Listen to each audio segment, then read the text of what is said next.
Et si je vous disais qu'il y a une petite île dans les Caraïbes qui était autrefois l'épicentre d'une révolution si puissante qu'elle a secoué le monde entier? Avant que les navires européens ne touchent ses côtes, c'était une terre de culture vibrante, gouvernée par les Taïnos, un peuple qui vivait en harmonie avec la nature. Mais ensuite sont arrivés les envahisseurs, apportant des chaînes, de la violence et une soif de domination. Des cendres de l'esclavage et des souffrances humaines les plus sombres sont nés des héros qui ont refusé de s'incliner. Des noms comme Toussaint Louverture, Jean-Jacques Dessalines et Henri Christophe ont déclenché une guerre pas comme les autres, une lutte pour la liberté contre l'un des empires les plus puissants du monde. Mais comment ont-ils fait? Comment les esclaves sont-ils devenus les libérateurs, transformant une colonie en la première république noire au monde? Ce n'est pas seulement l'histoire d'Haïti, c'est une histoire de résistance, de courage et un héritage qui continue d'inspirer. Si vous pensez connaître l'histoire, détrompez-vous. Restez à l'écoute, car ce que vous êtes sur le point d'apprendre vous laissera sans voix. Découvrons l'histoire inédite d'Haïti, des Taïnos au triomphe. Haïti. Une île aujourd'hui trop souvent réduite à ses défis modernes, mais dont l'histoire est un véritable trésor d'héroïsme, de culture et de résilience. C'est ici que se joue l'un des chapitres les plus extraordinaires de l'histoire humaine. Une histoire qui commence bien avant les pages sombres de la colonisation et de l'esclavage. Imaginez une époque où cette terre fertile était habitée par les Taïnos, un peuple pacifique et ingénieux. Puis, tout bascula lorsque les voiles blanches des Européens apparurent à l'horizon. Ce fut le début d'un combat épique pour la survie et la liberté. À travers cette vidéo, nous allons remonter dans le temps, découvrir les racines de cette île, et suivre le chemin qui mena à l'indépendance d'Haïti, la première république noire du monde. Préparez-vous à plonger dans une histoire où chaque chapitre est plus captivant que le précédent, où chaque héros a laissé une empreinte indélébile. Laissez-nous vous guider à travers cette épopée incroyable. Avant même que Christophe Colomb ne pose le pied sur cette île en 1492, Haïti, alors appelée Haïti, était le foyer des Taïnos. Leur nom signifie les bons ou les nobles, et leur mode de vie reflétait ces valeurs. Ils vivaient en harmonie avec la nature, cultivant des plantes comme le manioc, le maïs et les patates douces, tout en pêchant dans les eaux claires des Caraïbes. Les Taïnos n'étaient pas seulement des agriculteurs et des pêcheurs. Ils étaient aussi des artistes et des visionnaires. Leur céramique, leurs bijoux et leurs peintures témoignent d'une culture riche et complexe. Ils avaient leur propre religion, avec des cérémonies pour honorer les ennemis, des esprits qu'ils croyaient responsables de la fertilité, de la pluie et de la protection de leur peuple. Mais ce n'est pas tout.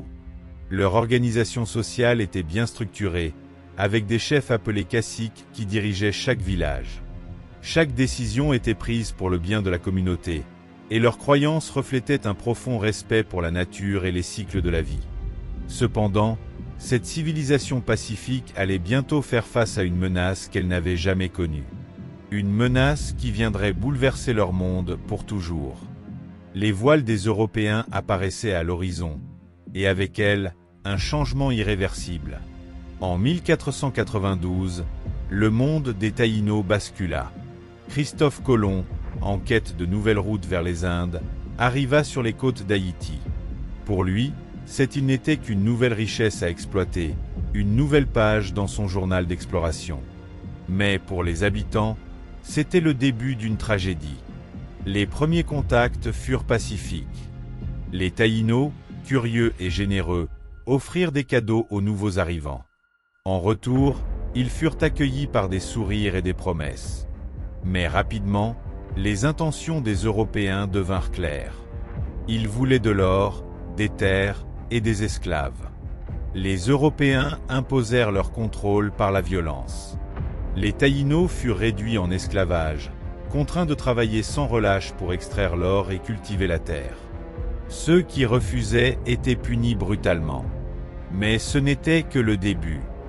Des maladies européennes, comme la variole, décimèrent les populations locales. En moins de 50 ans, les Taïnos, autrefois des centaines de milliers, furent presque entièrement anéantis. Face à l'extinction des Taïnos, les colonisateurs cherchèrent d'autres solutions. Le commerce transatlantique d'esclaves commença, marquant le début d'une nouvelle ère d'oppression pour l'île. Haïti devint une colonie sous le nom de Saint-Domingue, et les Français transformèrent cette île fertile en ce qu'ils appelaient la perle des Antilles. Mais ce titre glorieux avait un prix terrible. Saint-Domingue devint le cœur de l'économie esclavagiste, dépendant d'une main-d'œuvre forcée pour cultiver du sucre, du café et de l'indigo, des produits prisés en Europe. Des millions d'Africains furent arrachés à leur terre natale, entassés dans des navires négriers et envoyés vers les colonies. Pour ceux qui survivaient au voyage, l'arrivée à Saint-Domingue était le début d'une vie de souffrance indescriptible. Ils travaillaient du lever au coucher du soleil sous un soleil brûlant, souvent sans repos ni nourriture suffisante. Malgré la brutalité, les esclaves résistèrent de toutes les manières possibles. Ils créèrent des réseaux de solidarité, pratiquèrent des rites africains interdits et conservèrent leurs traditions. C'est cette force culturelle qui leur permit de survivre et de planter les graines d'une révolte future. Mais les tensions montaient. Tandis que les colons profitaient de richesses infinies, la population esclave subissait des traitements inhumains. La peur commençait à s'installer parmi les maîtres. Et si un jour ils se révoltaient? Cette question allait bientôt devenir leur pire cauchemar.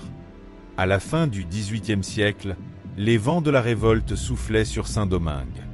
Inspirés par les idéaux de la Révolution française, liberté, égalité, fraternité, les esclaves commencèrent à croire qu'un autre monde était possible. Mais cette rébellion ne fut pas seulement le fruit de la philosophie occidentale. C'était le résultat d'une oppression insoutenable et de décennies de résistance culturelle. Tout commença dans les champs, avec des chants codés et des messages cachés. Puis vint la fameuse cérémonie du bois caïman en août 1791, un moment décisif. Dirigée par le prêtre vaudou Boukman Duty et la prêtresse Cécile Fatiman, cette cérémonie unifia les esclaves autour d'un objectif commun, la liberté ou la mort. Quelques jours plus tard, le feu de la révolte embrasa les plantations. Les esclaves se levèrent, brûlant les champs de canne à sucre et détruisant les symboles de leur oppression. Ce fut le début d'une guerre longue et brutale. Les colons furent pris au dépourvu, et bientôt, la révolte devint incontrôlable. Mais cette rébellion n'était pas un simple acte de vengeance. Elle était stratégiquement organisée. Des leaders émergèrent, comme Toussaint Louverture, un homme d'une intelligence militaire exceptionnelle, qui allait bientôt changer le cours de l'histoire. Avec l'abolition temporaire de l'esclavage par la France en 1794, l'espoir renaquit. Toussaint Louverture se révéla comme un stratège hors pair, battant les armées espagnoles, britanniques et même les troupes françaises. Mais cette liberté était fragile. En 1802, Napoléon Bonaparte, désireux de rétablir l'ordre colonial, envoya une armée massive pour reconquérir Saint-Domingue. Les combats furent acharnés. Les troupes françaises, dirigées par le général Leclerc, affrontèrent des guérilleros dans des montagnes hostiles. Mais l'armée rebelle, composée d'anciens esclaves, avait un avantage, leur connaissance du terrain et une motivation inébranlable pour la liberté. Même après l'arrestation et la déportation de Toussaint Louverture en 1802, la flamme de la révolte ne s'éteignit pas. Un autre leader émergea, Jean-Jacques Dessalines. Sous son commandement, les rebelles infligèrent des défaites décisives aux Français, notamment à la bataille de Vertières en 1803. Enfin, le 1er janvier 1804, Saint-Domingue devint officiellement la République d'Haïti, la première nation noire libre et indépendante du monde. Ce fut une victoire non seulement pour les Haïtiens, mais pour tous ceux qui luttaient contre l'oppression à travers la terre. Le 1er janvier 1804 ne marqua pas seulement la naissance d'Haïti. Ce fut un message envoyé au monde entier. Les opprimés peuvent renverser leurs chaînes et reprendre leur destin en main. La révolution haïtienne, unique en son genre, bouleversa les dynamiques de pouvoir et inspira des mouvements d'émancipation dans toute la Caraïbe, en Amérique latine et même au-delà. Mais cette victoire ne fut pas sans conséquences. Haïti paya un lourd tribut pour son indépendance. Les puissances coloniales imposèrent un embargo économique, et la France, humiliée, exigea une compensation astronomique pour reconnaître l'indépendance de l'île. Pendant plus d'un siècle, Haïti porta le poids de cette dette injuste. Pourtant, l'esprit d'Haïti reste indomptable. Ce petit pays, né dans le feu et le sang, continue d'être un symbole de courage et de résilience. Son histoire est une leçon intemporelle pour le monde. La liberté a un prix, mais elle est toujours une cause qui vaut la peine d'être défendue. L'histoire d'Haïti n'est pas seulement celle d'un pays. C'est celle de l'humanité tout entière. Une histoire qui nous rappelle que même face à l'oppression la plus brutale, la flamme de la liberté ne s'éteint jamais.